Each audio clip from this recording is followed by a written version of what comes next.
in a way of, let's see if I can explain this the way he did.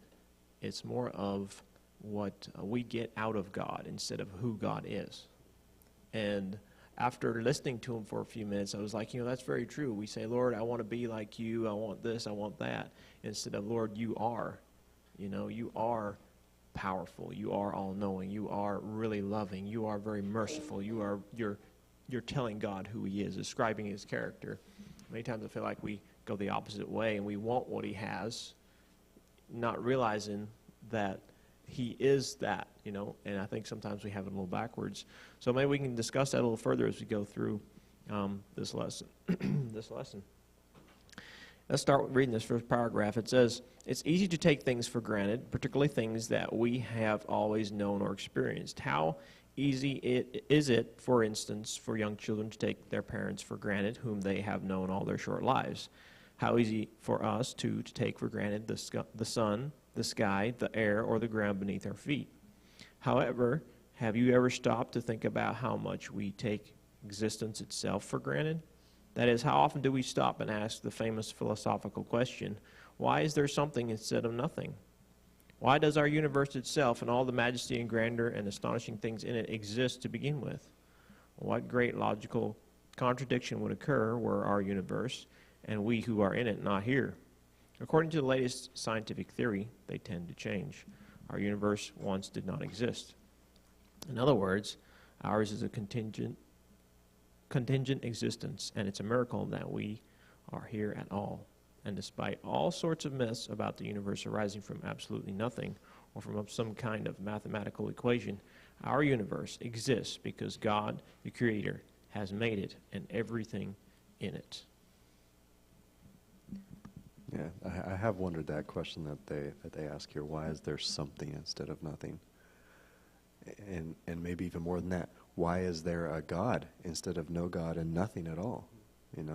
That's pretty interesting too. Yeah, that's far out there. Yeah. Like, we're so small. How do you comprehend something that's so big? And then, so just going with that first part of that. So if God has always been there, why did he want to make us? Why was that something that occurred in his mind, And I don't know. Why did it take him so long to do that? Yeah. If he's been around forever and ever and ever. Well, I don't know. But even then, if something's been around forever Yeah, and ever. it's not the same to him, Right. Yeah. Right, yeah. because you have no beginning and end. So Right. Time is not even part of the equation in that kind of instance. If you have never had a beginning or an end, who's to say it was a long time then, I think it's in his nature to create. It wasn't just he created, he continues to sustain creation. He's very much involved in creation. Yeah. Like some people believe he was done, but no, he didn't leave it to run on its own. He continues sustaining creation. But his hands in it. Yeah, and what you said earlier is so true, because just thinking back on the way we pray, just in our private prayers and in church and stuff, we do ask God for a lot of things, and we do praise him for a lot of things that he does for us. But there is also something that praising him for who he is is also something that. Which I think this first paragraph is kind of alluding to, it's saying things taken for granted. In other words, God is there, he is who he is, and we just go about our lives, not really given the thought of asking the philosophical question, why is there something instead of nothing? We never really get to that place to where we stop and say, wow, yeah, God made us. He didn't have to, he didn't have to do any of this. His wonder in his creation, kind of like education, kind of takes away the wonder of God's work in creation. Even though there's interesting facts, they discover, but they just leave God out of it. Well, God is a creator, because we have multiple words out there, worlds, etc. We haven't even touched. We have seen more over all the years, and he has made us in our own image. So we are creator in a sense. If you are not a creator, he wouldn't be able to make it. And this is where worship comes. We are important. We're created in His image. You Right. know, we're important to Him, like Yeah. Him. And you know, even with that whole concept, you can still even ask the question, so he did decide to create us, and then he created us in a very unique way. He could have said on day one, okay, we're going to put this thing together, bam, and it was done on day one. But he took 6 days to put it together, you know, and then he looks back on the seventh and he sees it all, and he's like, wow, that's good. You know, he didn't have to do it that way. You know, there's Right. so many avenues of which he could have done it, and he chose a specific way to put it together. And that's something I think we can only ask God when we get to heaven to really fully understand that. But it's almost like, I guess if you had all the time in the world, because he had all the time wasn't an issue for him, and it's almost like he wanted to stretch it out and take it all in as much as possible. Like if he had made everything on day process one, of it. right? Yeah. You know, because he creates on day one and he stops and he says that's good. He creates on day two and he stops and he says it's good. It's almost like he's taking time to reflect on what he has done and enjoy what he created. You know, so he stretches out over 6 days rather than putting it all together on one day. And then he's like, okay, now I got to figure all this out, kind of aspect. You know, like we do sometimes. We just put it all together.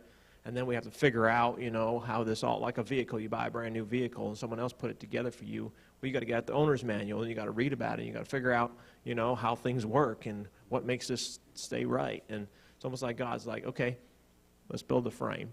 Let's check out the frame. Let's get this down. Now let's put on the body parts. Now let's put on the engine. Let's put in the transmission kind of thing, you know. And then he looks back on the whole thing when it's finished and he says, wow, that's good, you know. All right, let's go to Sunday's lesson. Companion in tribulation. Maybe we should read a few verses. I had a few thoughts from this that I'll share in a minute. But after his ascension to heaven, Jesus visited the last of the living apostles, John, on the island of Patmos, where John had been exiled by the ruthless Roman Emperor Domitian, however you say that name. Domitian, is that how you say it? Let's read Revelation 1:9, Matthew 13. I got Revelation. Okay. All right. Says, Revelation 1:9 says, I, John, your brother and partner in tribulation, in the kingdom and the patient endurance that are in Jesus, was on the island called Patmos on account of the word of God and testimony of Jesus.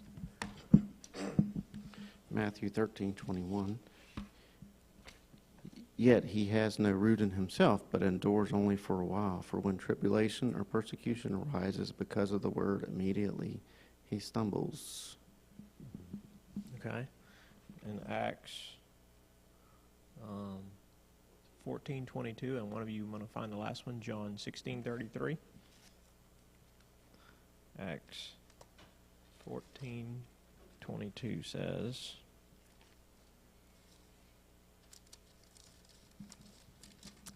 strengthening and establishing the hearts of disciples, encouraging them to remain firm in the faith, saying, it is through many tribulations and hardships that we must enter the kingdom of God. And the last one is, This is the best one. John 16:33. I have said these things to you, that in me you might have peace. In the world you will have tribulation, but take heart. I have overcome the world. yeah, for sure. So this week, I want to drop to the bottom question, or the thought here. It says, if faithful servants of God like John face suffering and tribulation, what makes us think we ourselves won't face trouble either? I was listening to a guy by the name of, what's his first name? Maybe William Ferris, I think his name was. Anyways, he was talking about the thought that Jesus instructed us to rejoice always. And that means, I don't think we even fully comprehend that. So, let's say something tough happens to you. Let's say you have a catastrophic event. Let's keep it kind of simple. Let's just say you're riding down the road and, you know, your car comes all to pieces. And he's like, he didn't use this example, but he was making those examples of saying that you should rejoice, you should praise the Lord, because you don't know what the point of this was at that time, but you know that God promised in his word that all things work together for good. So no matter what it is going on, we should rejoice always. And I thought, you know, That is very true, but that's usually not what we do, is it? We grumble and complain and we say, Lord, why did this happen to me? You know? But if we had that kind of attitude, knowing that God is all-knowing and all-seeing and got our best interest in mind, should we not rejoice even when things aren't going well? And I'm like, wow, that's a hard one to learn, but needed for all of us, because most times we don't rejoice when things are going wrong. We go to the Lord and we complain and we argue and we're saying, oh, man. But so many times God uses these situations to teach us something, to help us learn something that we haven't fully understood. And he sees it and he says, look, I need you to experience this so that you can grow. And so we should look at these things as God's workmen to perfect our characters. And also not to forget that he's our companion through these trials too, which Yes. is the point of these verses. That, Right. You know, John, who's on the island of Patmos, taken out of society, not allowed to be in general society with average people anymore. You know, he's totally cut off, and yet God's still there with him through those tribulations. And think of it, that's a very good point, because while John is with him there on the islands, he writes the most famous known book to all mankind, the book of Revelation, and some of the most astounding stuff comes through that experience, And he didn't even fully recognize it at the time. He knew he had something precious, but think of it, if he never wrote the book of Revelation, we would have thought of John as a little bit more common disciple. But he's well known now because of that very famous piece he put together from what God gave him, Do you say something? Well, you said that Jesus is our example. And in somewhere in the Bible it says, for the joy which was set before him, he took the trials and tribulation and sins for us. He calls it the joy. Yeah, Because what was behind all that? yeah. That's what we need to really think about. Yeah. Well, that's exactly right. He saw what would be the fruit of his suffering and trials. And that's usually what happens to us. We get into sufferings and the trials, and we don't look at the fruit that's going to come from it. We look at the suffering and the trial, and we say, oh, well, woe is me, I'm in pitiful shape, instead of thinking, well, Lord, what are you trying to teach me? Right, and that was something that was in one of the lessons several quarters ago, is the refiner's fire. Yes. Where, sometimes these tribulations are there to take out the impurities in our lives. Yeah. So we can reflect Jesus better. Yeah.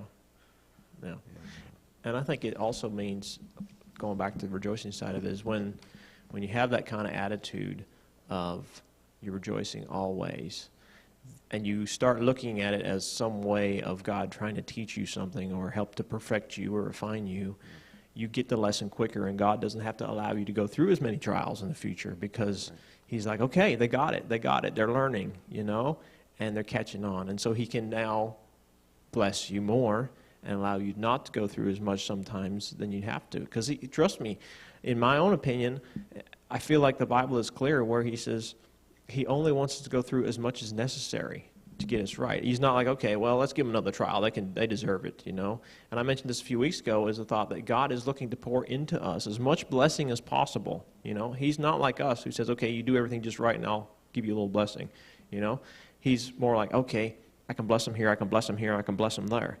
And he's like, man, I can't believe I can't bless them this time, because if I do, they're going to take it that, they did it, or it's something of their accomplishment, I want to bless them so bad, but I can't, because he sees the end result.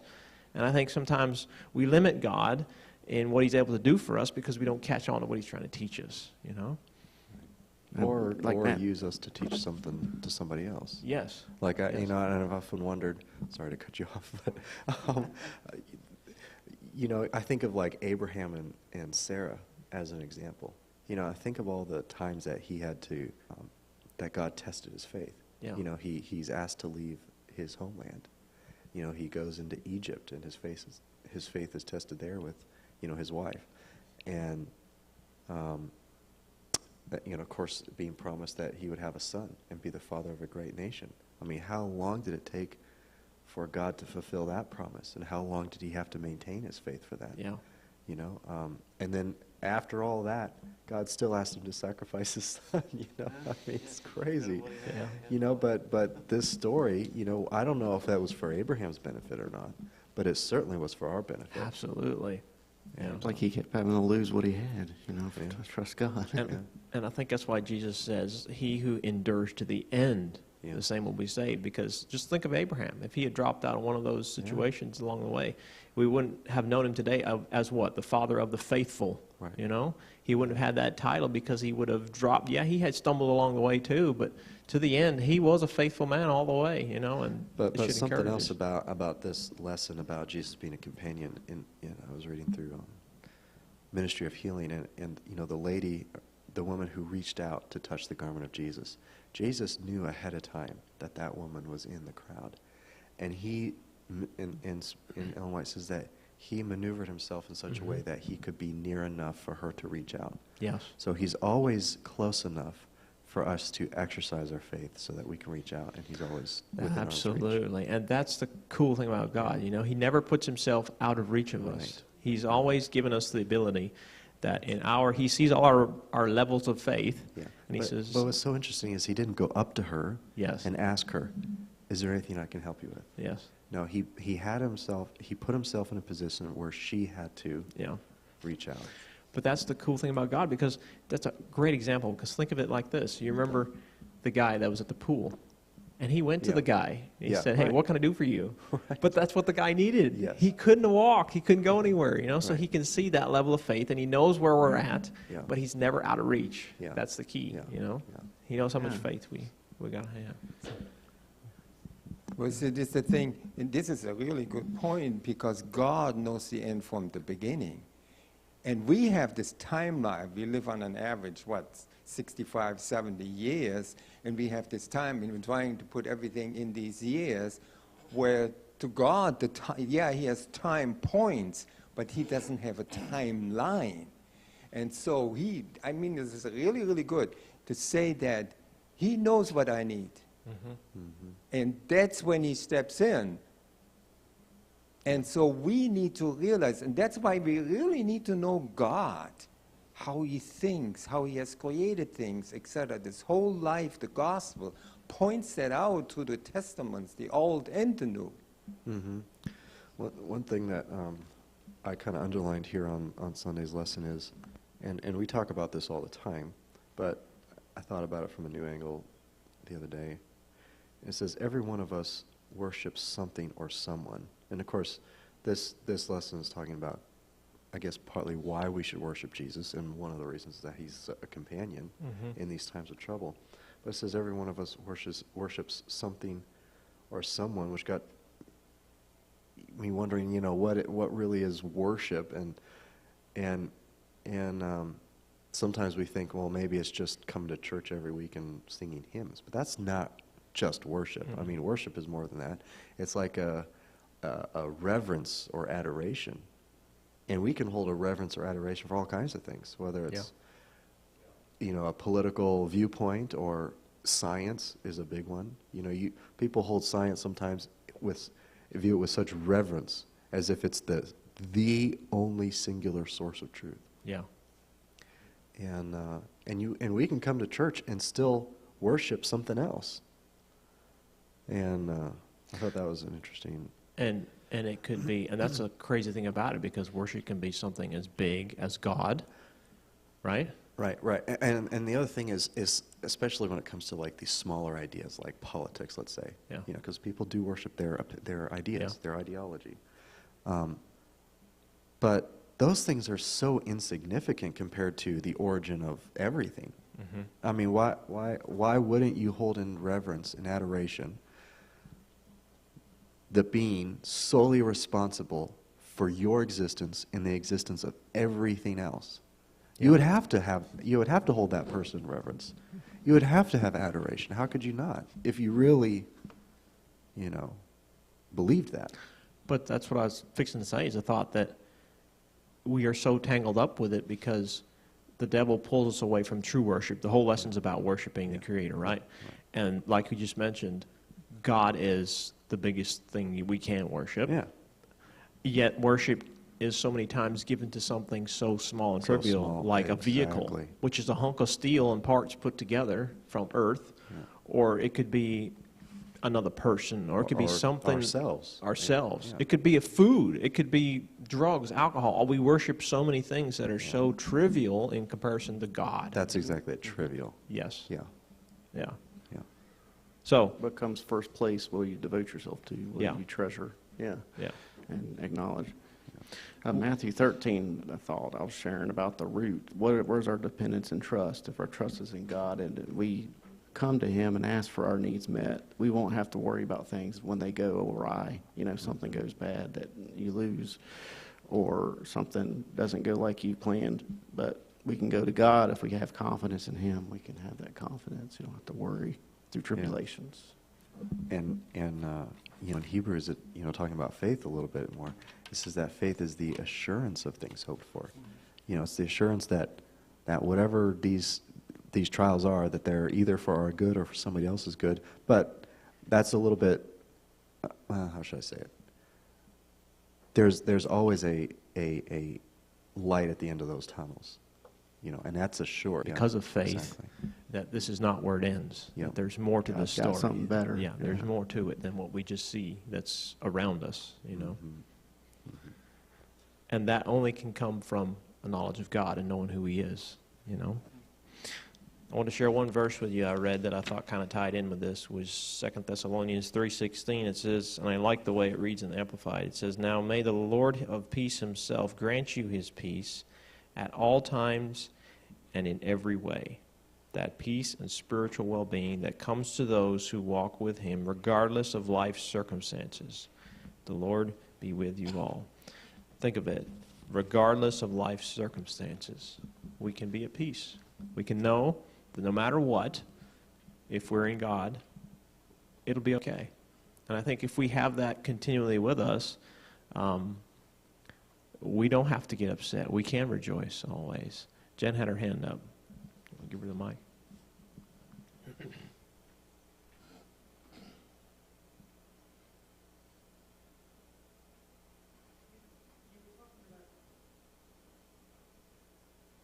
You were talking about this light at the end of the tunnel, and it made me think of this this video that I really like called "I Believe It Now" by Sidewalk Prophets. It pictures a guy going through, and in the beginning of the song, it talks about how he's wondering, where is God? Where is God in all of this? Where's all these things are happening to me, but I don't see God. I'm walking through this black tunnel. And then as the song progresses, when it gets towards the end, he goes out of the tunnel, and now it's all like mountains and trees, and light is shining down. He's like, but now I believe it, and now I see it, and now I can see everything that you were doing in the darkness. I can finally see it at the end of light, at the end of the tunnel, and that's what came to mind when you were just saying that. Was that video just summed up pretty much everything you just got done saying, and I don't know, it just touched me in that way, just to show me that God is there, even when I'm not feeling Him, even when I'm not seeing Him. Even when I'm struggling and things are going wrong all around me, He's still right there next to me. It's just I'm not reaching for Him. Right. But He's right. standing there. Mm-hmm. Yes. But I'm not like trying to hold on to Him like I'm normally trying to hold on to Him in the good times. Mm-hmm. So when things start going awry, I'm like, oh, I need to do something. I need to fix something. I need to change something, instead of going, God, help me. God, make me better. Help me fix this. Help me control this. Help me get my hands on this, or whatever. I'm not asking Him. I'm now focused on me and how I can get through this situation. And I need to focus back on Him in those situations. And that's what that video put it home to me, that I need to look to Him more for those situations and to get me through. So every day when I go to work, or rather every night now, when I go to work, it's always my prayer beforehand, God, let me help whoever I can help. Let me speak about You to whoever is interested in hearing about You. So I walk into patients' rooms, and they're the ones that bring Him up. And they open the door, and then I just fly with it. And I'm like, but God, you have to help me find the veins. You created these people. You know where they are. You know where all their stuff is. So as long as I lean on Him for every single thing all throughout the day, my day goes perfect. I mean, I miss some, of course, obviously, but most of the time, it's right there, and I don't hurt these people, and I'm in and out of their rooms, and I leave them with hope, and messages about being Adventists and worshiping on the Sabbath, and You know, I talk about all that kind of stuff at work. I'm not supposed to, but I do. And, you know, I just try to pass these messages on as much as I can in the time that I have in each person's room. But I can't do that without God. And I can't do that if I don't ask him for help and strength first. So because I can do that. But without him, I'm nothing. That's what I like about when Jesus invites us to yoke ourselves to him. It's more than just, you know, it's kind of like almost a reassurance that he's always there and you're always connected and you're always, you know, he's leading the way. There's no confusion about whether you're going in the right direction, because if you're tied to him physically, you know, literally, not literally physically, but you know what I mean, that has a sense of comfort to it. You know, that you can't go astray, because if you're walking with Jesus and you're yoked together with him, you can't go astray. You know, and to add to what you just said is the thought of, he says, my yoke is easy and my burden is light. Why? Because if we allow him to pull the load of pulling that yoke, you know, a yoke was made to pull whatever was behind it. And if we're allowing him to pull that yoke, guess what? He's pulling the load, and we're connected with that yoke that keeps us with him. And our load is now made light because he's the one bearing the load, you know. But, you know, reminded me while you were talking that, well, we're in the middle of these things. It's not clear how our tribulations are going to be resolved. And it can feel like, you know, God isn't as close as he really is. But when you get through it and you look back, you're like, wow, that God really was working things out. I just, you know, couldn't see that future job opening. You know, I didn't realize that if I took a different job that things would have turned out worse for me, you know, or if you just don't know it while you're in it. Yeah. Or you can't see it while you're in it. But once you get through it, things are just more clear, and then you almost become more thankful for it. And I'd almost venture to say that a lot of times once you go through that situation where you feel like God's not there and you look back, you almost feel like God was closer there than he ever was. Correct. You know, because you're like, wow, God was working big time and I didn't even see it, you know. He was right there. It's like, you know? why did I worry? God provided, blessed. Yeah, You and know, then you're fixed almost, it. I feel like, and this is just kind of me thinking out loud, but I almost feel like I say this to the Lord sometimes, Lord, just, if that's what it takes for me to stay close, give me more trials. Because I'm like, don't let me lose out on heaven because of my stupid thinking, you know. And if that's what it takes, what's it worth, you know? Right. And I'm like, that's what we all need sometimes. Yeah. Well, let's maybe try to move to Monday's lesson since we are already at 10:30. It says, read Revelation 14:7. Let's read that real quick, even though it's pretty well known.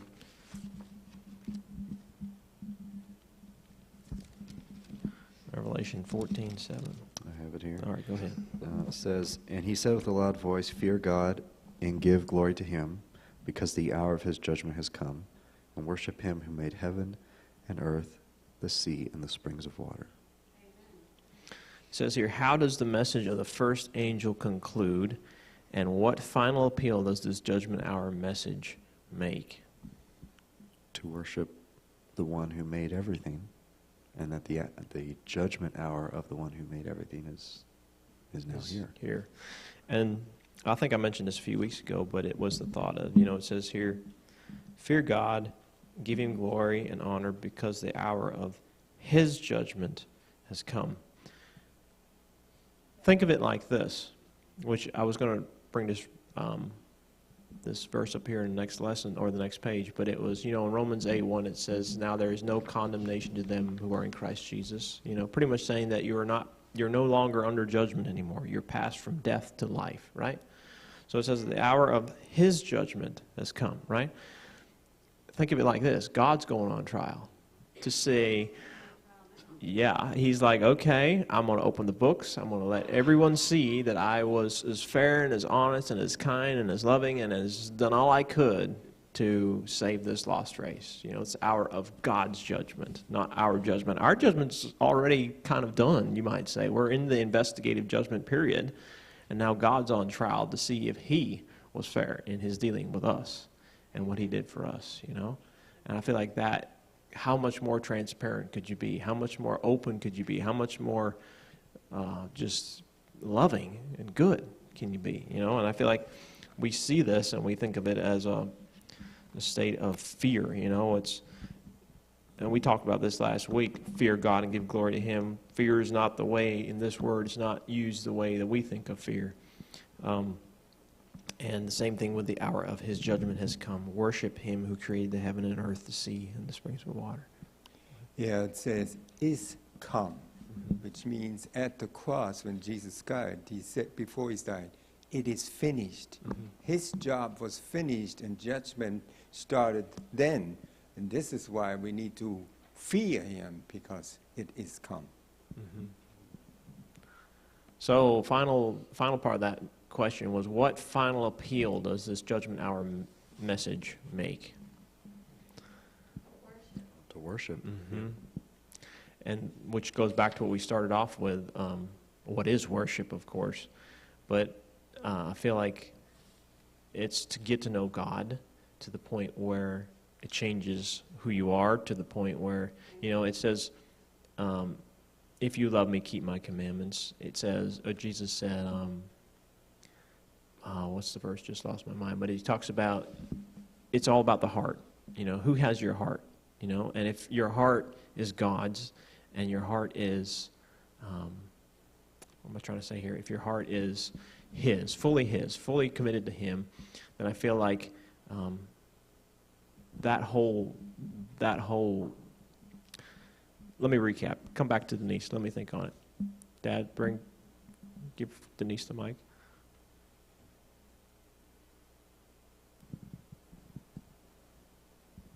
That idea of fully committed that you have, I have a thought about that too. Okay. Yeah, I just wanted to expound on that a little bit too. You know, that there's a feeling across the world that the commandments are negative or grievous, but really? They're telling us to love God, and they're telling us to love man. How is that grievous? Anyway, so on with your point, you know, they're about love and about treating people the way we should. Yeah. What do you have on your mind? Just something you said about being fully committed. You know, I was thinking earlier about, as we were talking about faith, and you know how Jesus said, "Your faith has healed you," or whatever. But then, to the man who was dropped down from the roof, He said, "What did He say? According to your faith, be it done unto you." That's a very interesting phrase, an interesting quote. According to your faith, be it done unto you. And I got to thinking, and I've been wondering this, or been thinking about this for a long time, about why faith is so integral into God working in our lives. And there is a certain amount of symmetry if you think about Eve having doubt in her mind about God, and that took her away. That caused all of us to fall away from God. And how faith is what kind of brings us back to God. But must have been several weeks ago, we were talking about free will. And if it's almost like God respects our free will so much that there can't be any doubt. We have to fully commit, fully decide. Use our free will to fully decide, and then He can really work. Yes. And so He's not like the devil where He's trying to trick us or deceive us or, whatever, trying to force His way into our lives. He wants us to fully decide, using our free will, and then that's how He works. Which is kind of interesting. Talking about fully committing. Yes. That's our free will, fully committing, and that's faith, really. Absolutely, yeah. Which kind of ties into the last part of Monday's lesson on the bottom. It says, despite how small we are in contrast to the creation, Christ died for us. Yeah. How does this overwhelming size of the creation only amplify the reality of God's love? And man, isn't that true? Because you were just mentioning it really is about our free choice and God honoring that. And now think about who God is. We just kind of touched on that when we started the conversation about who God is and how big He is and worshiping Him. That the God who is so big, never had a beginning or an end, we can't even understand fully who He is, dies for us so we can have our free choice. Because he could have said, you know what, I'm done with that bunch.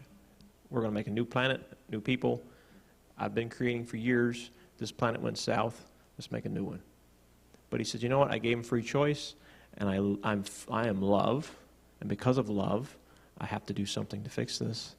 And he steps in, and he dies for us so that we have that free will, so that we can fully commit to him, or sadly, fully commit to the It devil. almost, as you're saying that, almost makes me wonder, if God was anything else other than what he is, or let me put it this way, if God is who he says he is, could he have done anything else? Makes me, yeah, I don't think so either. Yeah. Because, I mean, think That really proves the authenticity of God. of it. Really. Yeah. Yeah. Because think of it. When they were in the garden, I say when they, Jesus the Father, the Holy Spirit, kind of, you know, Jesus saying, if there's any other way possible, let this cup pass from me. And he says, if not, I'll drink it. Yeah. You know, and that just says to me there was no other way. That was the only way that God could save us.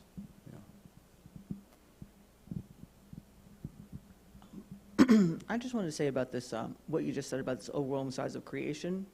It just makes me think of how much more worth are we to him that he would die for us when he created so many other universes. And he, like you said, he could have just been like, well, this one messed up. Let's just wipe this one off the planet and forget about them.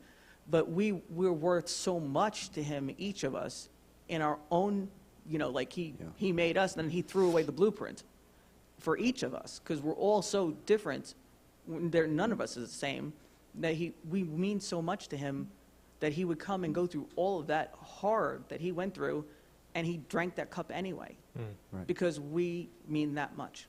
Well, and not only that, but that's an assurance because, was it in Romans 8:31 that says, if God didn't spare his own son while we were sinners, then what blessings could he withhold from us? You know? Well, it says right in Genesis, if you eat from this tree, you shall surely die. Yeah. So that means there was death involved if they're dead. Right. And they're dead. Yeah. Eve was deceived. Adam knew well. Okay? So before the foundation of the world, the Trinity of God already decided somebody has to do something, because it was against the law of God. Yeah. That is contrary to God, because God is life. Yeah. So therefore, how could he not do, because it was his commandment? Going back to what Jen said, I have to agree 100% that, you know, and we have some inspired writing on this, but it also makes me think that us, sinners here, are going to always hold a special place in God's heart, you know? And think of it like this. Let's say you have a family member or somebody that is just way out there, and they finally turn around. It's just like the example in the prodigal son, you know? He's just so overjoyed that they finally see the light, you know? And I think it is with us. So many, and that's for us a lesson, because I feel like so many times we don't put enough value on a soul. You know, we walk out here and we see people running around. We get upset with the ones that make us mad, and we just write them off.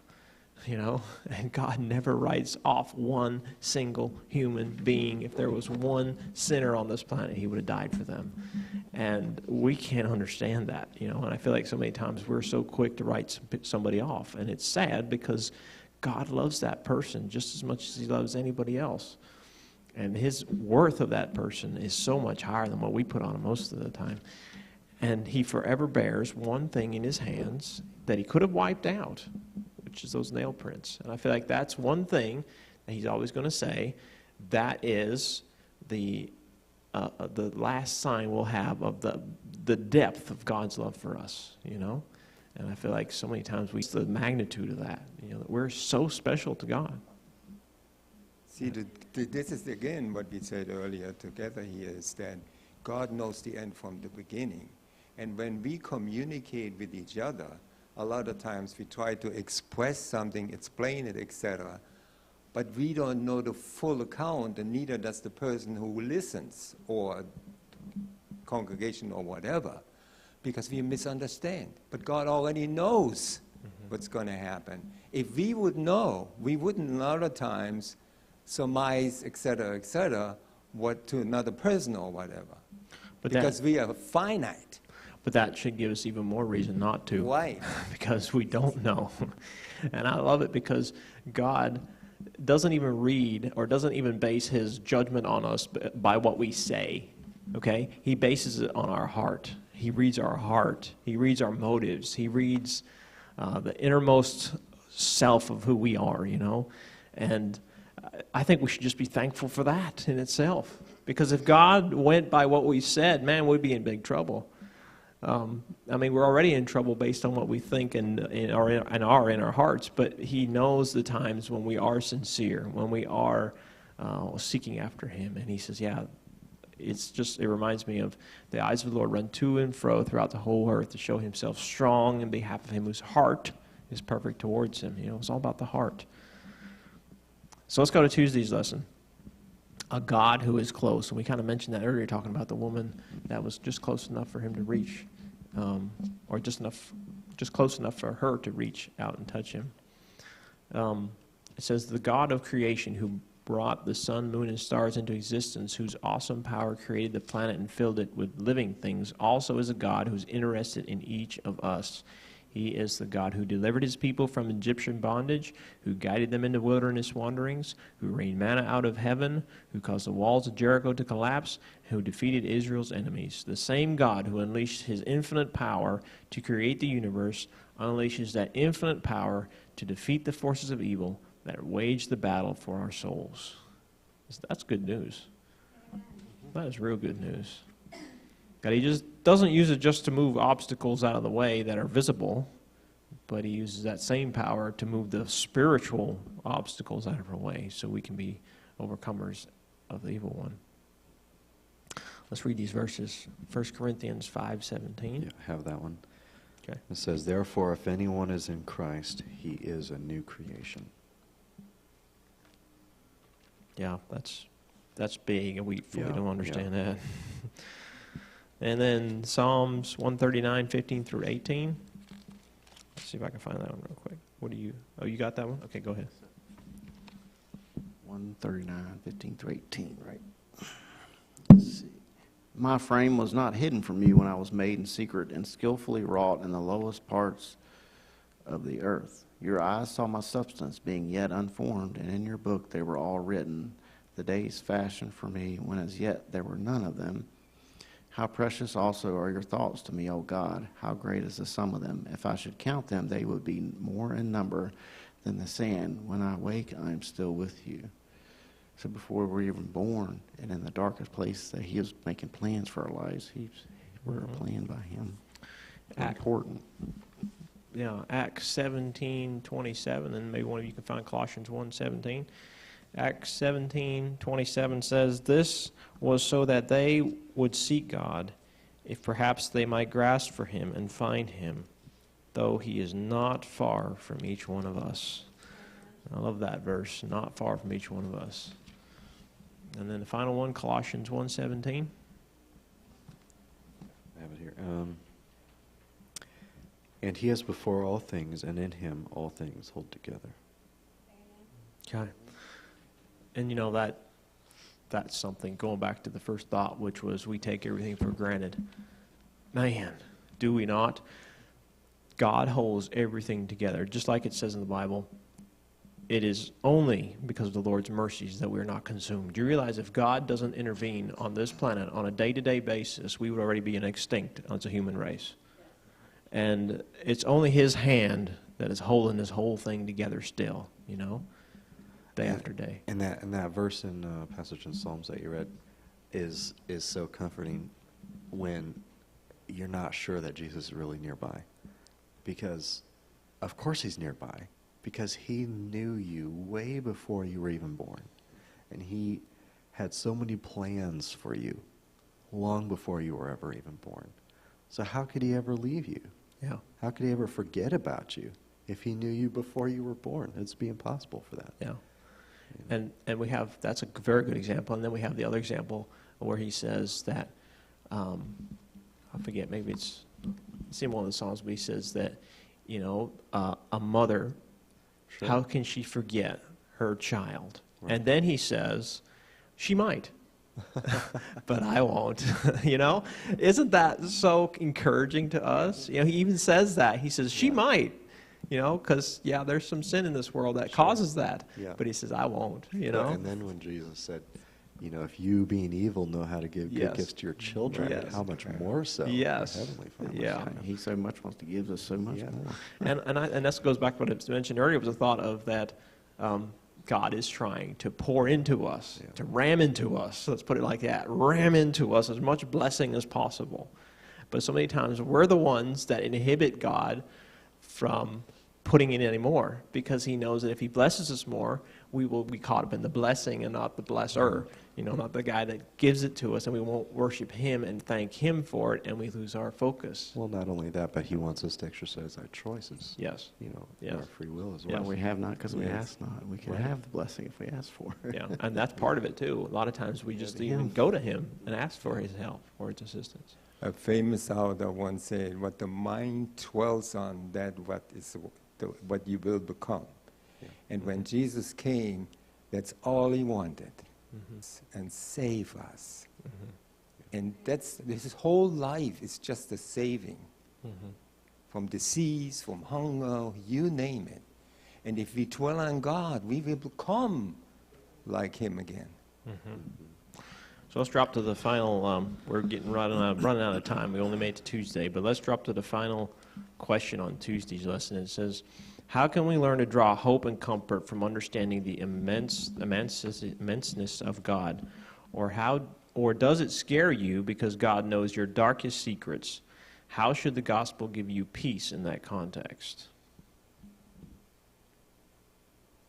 Which I think a lot of what we have just spoke about kind of answers that, but That can either work for or against you, because some people, if you are trying to be a good person on your own and you're trying to make yourself look good to other people, it'll scare you. God knows that, and He'll judge you not based on your actions, but based on your heart.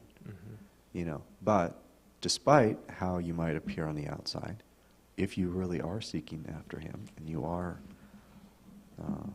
a person after His own heart, like God described David, then God knows that too. And it doesn't matter what other people think about you. You know. I'd venture to even take it a step further in that